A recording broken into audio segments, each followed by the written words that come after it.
Welcome to star TV. ముందుగా headlines చూద్దాం. సంగారెడ్డి పేలుడు ఘటనలో 11 మంది ఆచూకీ లభించలేదు. పాషమైలారం సిగాచి పరిశ్రమ ముందు ఆందోళనకు దిగిన కార్మికుల కుటుంబ సభ్యులు. పోలీసులు కాంగ్రెస్ పార్టీ వ్యక్తులను వెంట తీసుకువచ్చి టీ న్యూస్ ఛానల్ లోపల వీడియోలు తీయించారు.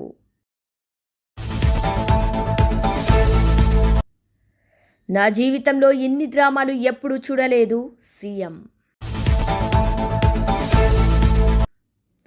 పేదవారి గుడిసెకు 3 లక్షలు చెల్లించి బలవంతంగా ఖాళీ చేపిస్తున్న భూ కబ్జాదారులు.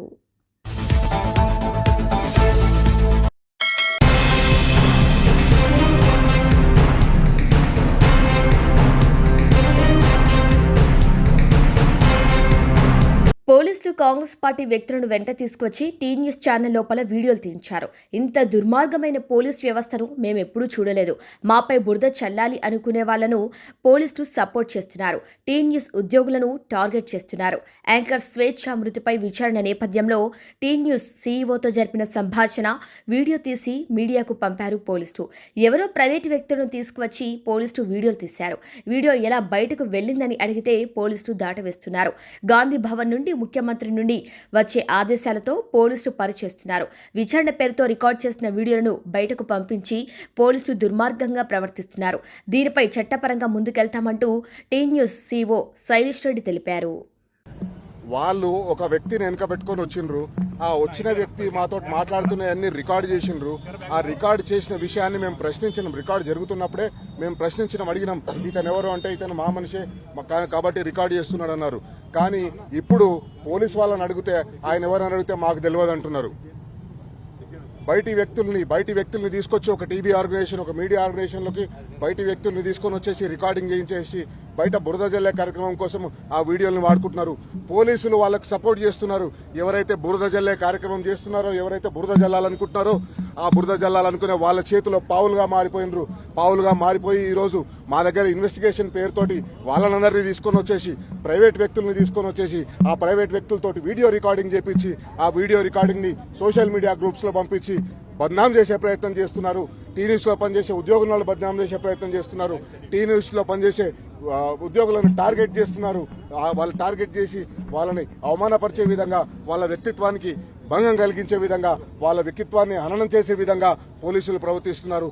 ఇంత దుర్మార్గమైన పోలీసు వ్యవస్థని మనం ఎప్పుడూ చూడలేదు. రాబోయే రోజుల్లో మేము చెప్తున్నాం. మేము ఏసీపీ గారికి ప్రొటెస్ట్ చేసినాం. సిఐ రాజు నాయక్ గారి దగ్గర ప్రొటెస్ట్ చేసినాం. ఎవరు ఆయన, ఎందుకు ఆయన ఏమనంటే ఇప్పుడు సిఐ రాజు నాయక్ ఎవరైతే ఆయనని వెంట పెట్టుకొని వచ్చిండ్రో ఆయన మాకు సంబంధం లేదు, ఆయన ఎవరో మాకు తెలియదు అంటున్నారు. ఆయన వాళ్ళందరినీ వెంట పెట్టుకొని వచ్చిండ్రు. పోలీసులు గాంధీ భవన్ నుంచి పనిచేస్తున్నట్టుగా కనిపిస్తుంది. పోలీసులు గాంధీ భవన్ నుంచి వచ్చే ఆదేశాలతో పనిచేస్తున్నట్టుగా అనిపించింది. లేదా పోలీస్ కంట్రోల్ రూమ్ లో ఉండే ముఖ్యమంత్రి గారి ఆదేశాల మీద పనిచేస్తున్నట్టుగా కనిపిస్తుంది. ఖచ్చితంగా మేము పోలీసులకు చెప్పినాం. మేము ఇన్వెస్టిగేషన్ కు కోఆపరేట్ చేస్తాం. ఇన్వెస్టిగేషన్ కోఆపరేట్ చేసినాం. నిన్న కూడా కోఆపరేట్ చేసినాం.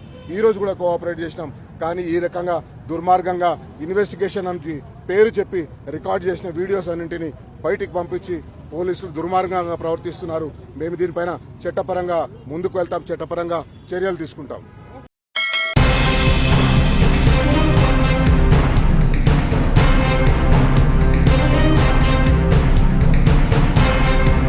పాషమైలారం సిగాచి పేలుడు ఘటన తీవ్ర విషాదం నింపిన విషయం తెలిసిందే. తాజాగా ప్రమాద స్థలాన్ని తెలంగాణ మంత్రి దామోదర రాజు నరసింహ పరిశీలించారు. పేలుడు ఘటనలో 36 మంది మృతి చెందారు. అందులో 18 మంది మృతదేహాలను గుర్తించగా 16 మృతదేహాలను ఇప్పటికే వారి కుటుంబ సభ్యులకు అప్పగించారు. ఇక మరో 11 మంది ఆచూకీ లభించలేదు. గాయపడిన వారు ఆసుపత్రుల్లో చికిత్స పొందుతున్నారు అని తెలిపారు. కాగా ఈ ఘటనా స్థలంలో సహాయక చర్యలు ఇంకా కొనసాగుతున్నాయి. 36 బాడీలలో 18 బాడీస్ని రికగ్నైజ్ చేశాము. ఆల్మోస్ట్ 16 బాడీలు పంపించాము. ఇంకో 2 పంపిస్తాము. ఇంకా 18 బాడీస్లో డిఎన్ఏ టెస్ట్ కొనసాగుతున్నది. మిగతా మీకు తెలుసు, ధ్రువల, ప్రణామ్లో, పానసియాలో, స్టార్ హాస్పిటల్లో, యశోదల అన్నిట్లో అంతా స్టేబుల్ ఉన్నారు. ఒక 2 పేషెంట్లు తప్ప ఇంకా 11 మిస్సింగ్ ఉన్నారు. ముప్పై ఆరు మంది 11 మిస్సింగ్ ఉన్నారు. మిస్సింగ్కు సంబంధించి అంత డెబ్రీస్ క్లియర్ చేసినామంతా. చేసిన తర్వాత ఇక్కడ కూడా ఆచూకీలో ఇది ఇక్కడ కూడా మాకు మిస్సింగ్ 11. ఇక్కడ మాకేమి ట్రేస్ అవుతలేదు. అయినా మా స్టేట్ డిజాస్టర్ ఫోర్సే కానీ అందరూ ఆ పనులనే ఉన్నారు. ఇంకొక మధ్యాహ్నం వరకు కూలికి వస్తుంది. ఇంకోటి మా దగ్గర లిస్ట్ ఉన్నది 47 మందిది అంత లిస్ట్ ఉన్నది. సో ఇక్కడ మనకున్నది 36 మంది మరణము, మిగతా ట్రీట్మెంటు, 11 మంది మిస్సింగ్. దాన్ని కూడా సాయంత్రం మధ్యాహ్నం వరకు ఒక కూలికి వస్తుందని చెప్పి నేను విశ్వసిస్తున్నాను.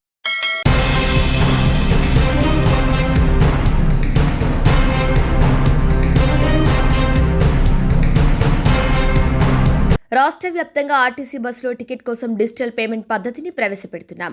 ఇక డిజిటల్ పేమెంట్ కోసం కొత్త మిషనరీని తీసుకురాబోతున్నామంటూ రవాణా శాఖ మంత్రి పొన్నం ప్రభాకర్ తెలిపారు. గ్రామీణ ప్రాంత ప్రజలకు అదేవిధంగా ప్రతి పౌరుడు ఉపయోగించుకునేటువంటి ఆర్టీసీ సంస్థలో కొన్ని రిఫార్మ్స్ తీసుకొచ్చే భాగంగా పెరుగుతున్నటువంటి సాంకేతికతను ఆధారంగా చేసుకొని ఐటీ మిషన్స్ అంటే క్రెడిట్ కార్డు కానీ లేదా ఇతరత్ర ఏదైతే డిజిటల్ పేమెంట్స్ ద్వారా ట్రాన్సాక్షన్ చేసేటువంటి అంశం ఉందో దాన్ని బస్సులో ప్రయాణించే వాళ్ళు ఉపయోగించుకునేటువంటి విధంగా కొత్త యాప్ తోటి కొత్త మిషనరీ తోటి ఈ యొక్క కార్యక్రమం తీసుకోవడం జరిగింది. ఇప్పటికే హైదరాబాద్ లాంటి నగరంలో 3 నెలల కింద ప్రారంభమైన పథకం ద్వారా డిజిటల్ పేమెంట్స్ దాదాపు 16-20% దాకా పెరుగుతూ ఉంది. తెలంగాణలో ఇప్పటికే దాదాపు 9-10 వేల బస్సులు 6,000 బస్సుల పైన ఈ డిజిటల్ పేమెంట్ సిస్టమ్ కానీ అదేవిధంగా ప్యాసింజర్కు డెస్టినేషన్ ఇచ్చేటువంటి విధానం లోపల ఎటువంటి డిస్టర్బెన్స్ లేకుండా తొందరగా టికెట్ ఇచ్చేటువంటి విధంగా పంచుకొట్టడము వాటికి వీటికి ఆ మాన్యువల్ కాకుండా టెక్నికల్ సిస్టమ్ లోపల కన్వీనియన్స్ అండ్ అకౌంటబిలిటీ ఉండాలంటే దానికి సంబంధించిన డాటా అంతా కూడా హెడ్ ఆఫీస్లో సింక్రనైజ్ అయ్యి ఎప్పటికప్పుడు బస్సులో ఎంతమంది ప్యాసింజర్స్ ఉన్నారు, ఎక్కడి దాకా వెళ్తా ఉన్నారు, రెవెన్యూ ఏంది అనేది అంతా కూడా ఆన్లైన్ చెక్ చేసుకునే సిస్టమ్ లోపల ఈరోజు ఆర్టీసీని వ్యవస్థీకరించడం జరిగింది.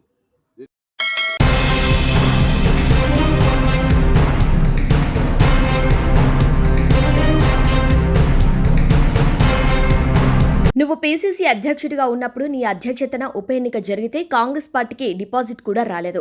అప్పుడు కాంగ్రెస్ పార్టీ చచ్చిన పామైందా? ఈ చచ్చిన పాము లాంటి చౌకబారు ముచ్చట్లు మాకు చెప్పకు, రాహుల్ గాంధీకి చెప్పుకో. నువ్వు మొన్న ముఖ్యమంత్రి అయిన తర్వాత నీ సొంత జిల్లాలో బీఆర్ఎస్ పార్టీ ఎమ్మెల్సీగా గెలిచింది. అహంకారంతో మాట్లాడితే ప్రజలు నిన్ను అధపాతాళానికి తొక్కుతారంటూ హరీష్ రావు విమర్శించారు. నువ్వు పీసీసీ అధ్యక్షుడిగా ఉన్నప్పుడు ఈ రాష్ట్రంలో ఉప ఎన్నికలు జరిగితే నీ అధ్యక్షతన జరిగిన ఎన్నికల్లో కాంగ్రెస్ పార్టీ డిపాజిట్ గల్లంతైంది. అప్పుడు కాంగ్రెస్ పార్టీ చచ్చిన పామైందా? ఈ చచ్చిన పాము లాంటి చౌకబారు ముచ్చట్లు మాకు చెప్పకు, నీ రాహుల్ గాంధీకి చెప్పుకునేది ఉంటే. ఈ అతి తెలివితేటలు అవసరం లేదు మిస్టర్ రేవంత్ రెడ్డి గారు. నువ్వు మొన్న ముఖ్యమంత్రి అయిన తర్వాత నీ సొంత జిల్లాలో కూడా బీఆర్ఎస్ పార్టీ ఎమ్మెల్సీ గెలిచింది, గెలవలేదా మొన్న? అహంకారంతో మాట్లాడితే ప్రజలు నిన్ను అత్తపాతాల లోకానికి దొక్కుతారు బిడ్డ, జాగ్రత్త అని హెచ్చరిస్తా ఉన్నా నేను. నీకు బేసిన్ల గురించి మినిమం అవగాహన లేదు. దేవాదులు ఏ బేసిన్లో ఉందంటావు, బంకచెర్ల యాడు ఉందంటావు. బాసన్ల గురించి తెలిసినంత ఈజీ కాదు బేసిన్ల గురించి తెలుసుకోవడం.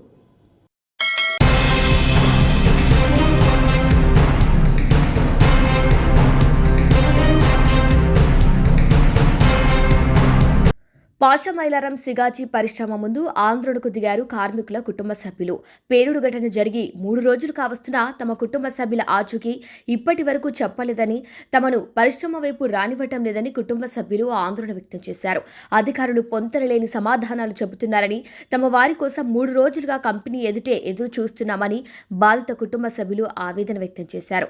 ఇక తమ కుటుంబ సభ్యులను తమకు అప్పగించాలంటూ డిమాండ్ చేశారు.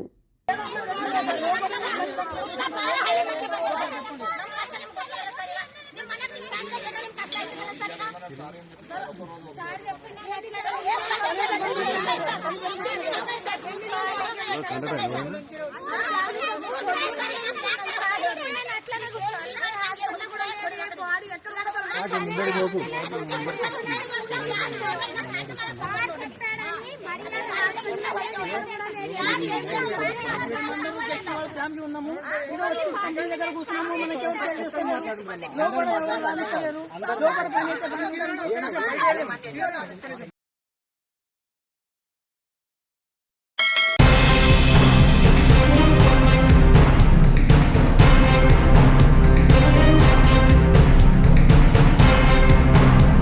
రేవంత్ రెడ్డి, ఉత్తమ్ కుమార్ రెడ్డి ఇద్దరూ చంద్రబాబుని కలిసిన తర్వాతే బనకచెర్ల ప్రాజెక్టు పనులు ప్రారంభమయ్యాయి. 2024 జూలై 6వ తేదీన తెలంగాణ ప్రగతి భవన్లో రేవంత్ రెడ్డి చంద్రబాబుని కలిసి తెలంగాణ నీటి హక్కులను మరణ శాసనం రాశారు. ఇక 2024 సెప్టెంబర్ 13వ తేదీన ఉత్తమ్ కుమార్ రెడ్డి సతీ సమేతంగా విజయవాడ వెళ్లి చంద్రబాబును కలిసి బజ్జీలు తిని వచ్చాడు. ఇక నవంబర్లో బనకచెర్ల గురించి చంద్రబాబు నాయుడు నిర్మలా సీతారామన్కి లేఖ రాశాడంటూ హరీష్ రావు తెలిపారు. జూలై 6, 2024 నాడు ప్రజాభవన్లో రేవంత్ రెడ్డి, చంద్రబాబు నాయుడుల మీటింగ్ జరిగింది. ఆ తర్వాతనే ప్రాజెక్టు పనులు స్టార్ట్ అయినాయి. రేవంత్ రెడ్డి గారు అదే రోజు ప్రజాభవన్ వేదికగా తెలంగాణ నీటి హక్కులకు మరణ శాసనం రాసిండు రేవంత్ రెడ్డి. ఆ తర్వాత ఏమైంది? జూలై 6, 2024న రేవంత్, చంద్రబాబు కలిసిండ్రు. సెప్టెంబర్ 13, 2024 ఉత్తమ్ కుమార్ రెడ్డి గారు సతీ సమేతంగా బెజవాడకు పోయి బజ్జీలు తినొచ్చిండు. అక్కడ సైలెంట్ అయిపోయింది. ఇక బెజవాడ బజ్జీలు తిని బెజవాడకు పోయి చంద్రబాబు నాయుడు సతీ సమేతంగా కలిసి గోదావరి బనకచెర్లకు ఉత్తమ్ కుమార్ రెడ్డి కూడా పచ్చ జెండా ఊపిండు. ఆనాడు రేవంత్ రెడ్డి ప్రజాభవన్ వేదికగా, బెజవాడ వేదికగా ఉత్తమ్ కుమార్ రెడ్డి ఈ ఇద్దరు కలిసి ఈ గోదావరి బనకచెర్లకు జెండా ఊపిండ్రు. జూలై 6, 2024 ఏమో రేవంత్ రెడ్డి, సెప్టెంబర్ 13, 2024 ఏమో ఉత్తమ్ కుమార్ రెడ్డి.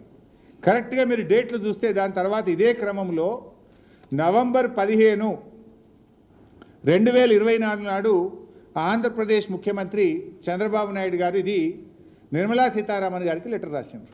మీరు కలవంగానే లైన్ చూడండి. ఫస్ట్ రేవంత్ కలిసిండు, సెకండ్ ఈయన పోయి రేవంత్ రెడ్డి గారు దూలంగానే ఉత్తమ్ కుమార్ రెడ్డి సతీ సమేతంగా వేయించిండు బెజవాడకు. ఈయన సెప్టెంబర్లో పోగానే నవంబర్ నెలలో మన చంద్రబాబు నాయుడు గారు నిర్మలా సీతారామన్కు గోదావరి బనకచెర్ల ప్రాజెక్టుకు డబ్బులు ఇవ్వండి అని చెప్పి రాశాడు. దీని తర్వాత మళ్ళీ డిసెంబర్ నెలలో 80,000 కోట్లు ఇవ్వండి మాకు అని చంద్రబాబు నాయుడు గారు డిసెంబర్లో నిర్మలా సీతారామన్ గారికి ఉత్తరం రాసిండ్రు. నవంబర్లోటి, డిసెంబర్లోటి. అయితే ఇంత కుట్ర జరిగినా కూడా రేవంత్ రెడ్డి మౌనంగా ఉన్నాడు.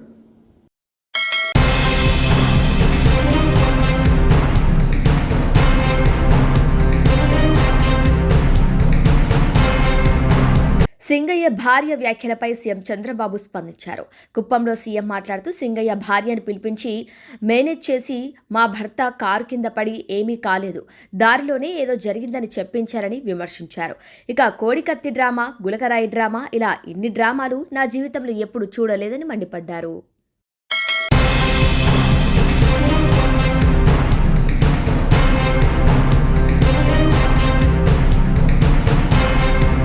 గచ్చిబౌలి, బసవతారక్ నగర్ బలవంతుడు అనుకుంటే ఏదైనా సాధ్యమే అనటానికి ఇదో ప్రత్యక్ష నిదర్శనంగా నిలుస్తుంది. పేదలు నివసిస్తున్న విలువైన స్థలంపై కబ్జాదారుల కన్నుపడింది. అంతే, శతవిధాల దాన్ని దక్కించుకోవటానికి ప్రయత్నాలు చేస్తున్నారు. షర్లింగంపల్లి నియోజకవర్గంలో గల గచ్చిబౌలి డివిజన్లోని గౌలిదొడ్డి, బసవతారక నగర్లో గత 40 సంవత్సరాలుగా వివిధ జిల్లాల నుండి ప్రజలు వలస వచ్చి గుడిసెలు వేసుకుని కూలీ నాలీ పనులు చేసుకుంటూ నివసిస్తున్నారు. వీరికి ప్రభుత్వం కొన్ని రకాల సౌకర్యాలు కూడా కల్పించింది. కరెంటు మీటర్లు, ఓటర్ ఐడి కార్డులు, ఆధార్ కార్డులు ఇక్కడే ఉన్నాయి. శ్మశాన వాటిక కూడా ఉంది. గత కొన్ని సంవత్సరాల నుండి ఇక్కడే నివసిస్తున్న వీరి గుడిసెలపై కొందరు కబ్జాదారులకు కన్నుపడింది. అంతే, వీరిని ఇక్కడి నుండి తరలించి కబ్జా చేయాలని వీరిపై తరచూ దాడులు చేస్తున్నారు. బీఆర్ఎస్ హయాంలో, గత బీఆర్ఎస్ ప్రభుత్వ హయాంలో దౌర్జన్యంగా ఖాళీ చేయాలని చూడగా ప్రతిపక్షాలు గుడిసెవాసులకు అండగా ఉండటంతో వెనక్కి తగ్గారు. మరోసారి ఇలాగే చేయాలని చూడగా వారు తీవ్రంగా వ్యతిరేకించగా డబుల్ బెడ్రూమ్లు కేటాయిస్తామని కొందరిని తరలించారు. ఇప్పుడు తాజాగా మిగిలిన వారిని కూడా ఖాళీ చేయించేందుకు స్థానిక నాయకులను అడ్డం పెట్టుకొని గుడిసెకు 3 లక్షల చొప్పున చెల్లిస్తాం, లేదంటే అవి కూడా దక్కవంటూ బెదిరింపులకు దిగటంతో చేసేదేమీ లేక కొందరు అవి తీసుకొని వెళ్ళిపోయారు. ఇంకా మిగిలిన వారిని కూడా తీవ్ర భయాందోళనకు గురి చేస్తూ గుడిసెలు ఖాళీ చేసి వెళ్లిపోవాలని ఒత్తిడి తెస్తున్నారు. వీరికి వామపక్షాలు, బీసీ కులాల సంక్షేమ సంఘ నాయకుల మద్దతు ఉంది. ఇక కోట్ల విలువ చేసే పేదల గుడిసె స్థలాలను కాజేయడానికి ప్రయత్నిస్తున్న కబ్జాదారులను అడ్డుకోవటానికి గుడిసె వాసులకు మద్దతుగా సిపిఎం, సిపిఐ పార్టీలు మద్దతు నిలవగా బుధవారం బీసీ కులాల సంక్షేమ సంఘం షర్లింగంపల్లి అధ్యక్షులు అడ్వకేట్ రమేష్ యాదవ్, ప్రధాన కార్యదర్శి పటేల్ కృష్ణ ఆధ్వర్యంలో ఫెడరేషన్ అధ్యక్షులు ఆర్కే సాయన్న, సంక్షేమ సంఘం ఉపాధ్యక్షుడు నర్సింగ్ ముద్రాజ్, సీనియర్ నాయకులు నర్సింలు బసవతారక్ నగర్ బస్తీని సందర్శించి వారికి మద్దతుగా ఉంటామని తెలిపారు. మీరు ఎవరికి భయపడకూడదని, మీకు అండగా మేముంటామని భరోసానిచ్చారు. ఇక బీసీజేఏసీ తరపున అన్ని రకాలుగా అండగా ఉంటామని, ఎట్టి పరిస్థితుల్లో మీకు ఇవే స్థలాలు దక్కే విధంగా చూస్తామని, మీ సమస్యను కలెక్టర్, ఆర్డీఓ, సీఎం దృష్టికి తీసుకువెళ్లి న్యాయం జరిగే వరకు పోరాటం చేస్తామని తెలిపారు. ఇక వెనుక ఉండి నడిపిస్తున్న కబ్జాదారుల ఆటలు సాగవని, అలాంటి దురాలోచనను కబ్జాదారులు విరమించుకోవాలని హెచ్చరించారు.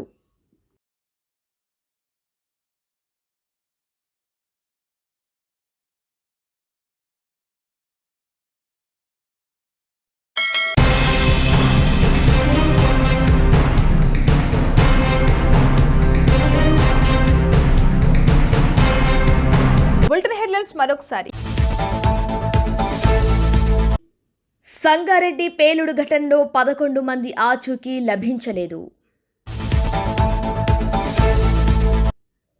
పాషమైలారం సిగాచి పరిశ్రమ ముందు ఆందోళనకు దిగిన కార్మికుల కుటుంబ సభ్యులు.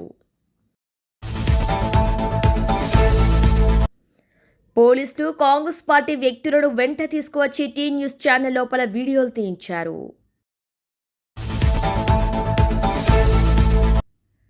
నా జీవితంలో ఇన్ని డ్రామాలు ఎప్పుడూ చూడలేదు సీఎం.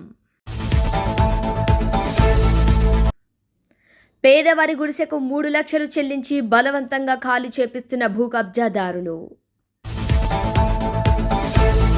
ఇవి వాళ్ళ బులెటిన్ అప్డేట్స్. కీప్ వాచింగ్ శ్రావ్య టీవీ.